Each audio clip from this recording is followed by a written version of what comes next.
So what's up? Good morning guys. Today's video, Saturday, December 9. Doon sa unang video ko guys, sinabi ko nga na tinigilan ko kanina ang pagkuha ng aking mga fry. Kasi nga nakita ko nakadapa pa yung mga fry sa ilalim. So ibig sabihin, kapapanganak lang nung nanay nila.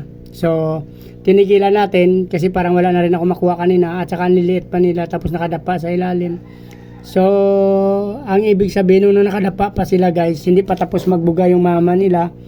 So hindi natin pinilit na antayin, may stress lang.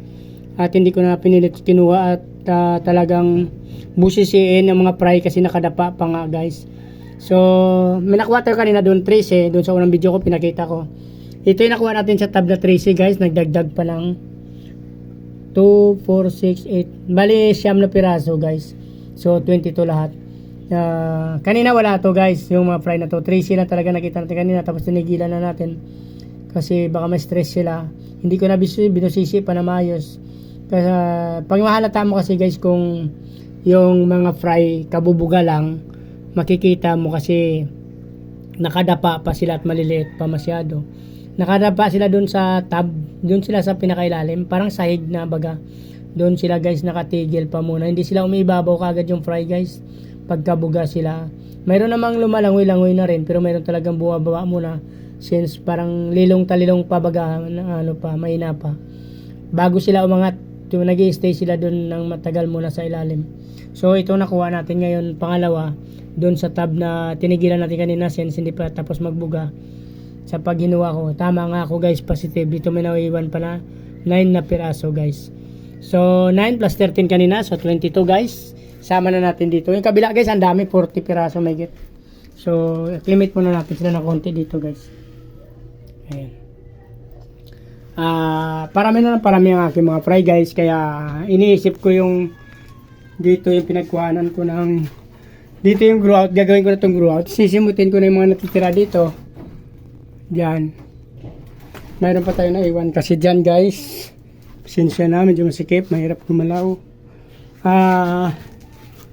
Kanina umaga kasi hindi ko lang nabidyohan, may bumili sa akin ng 15 piraso. So sabi ko sa kanya kasi kasama ko yun sa trabaho, nag-promo ako sa kanya ng 5 plus 1. So nabawasan tayo ng 18 piraso guys. So kukunin ko yung mga natitirang doon, grow out na malalaki na kasama ng ating ina-out. So kukunin ko yon since tuloy-tuloy ang mga fry natin. Halos everyday mayroon. Gagawin ko na rin grow out yon para sa mga fry.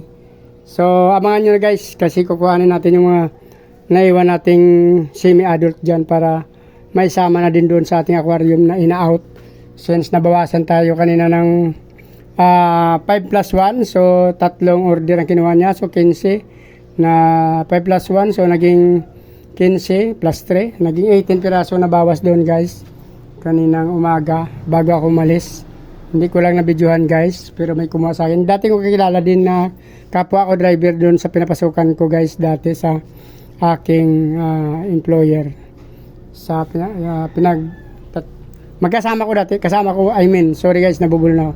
Yung dati ko kasama sa trabaho yun guys. So dito na lang muna guys para hindi na humabang video. Please like, follow, subscribe guys. Ito yung ating sistema dyan. Please like, follow, subscribe, sama nyo na rin yung notification bell para updated kayo sa mga ina-upload nating mga video guys araw-araw. Maraming salamat, mabuhay kayo hanggang gusto nyo. Umaga, Merry Christmas.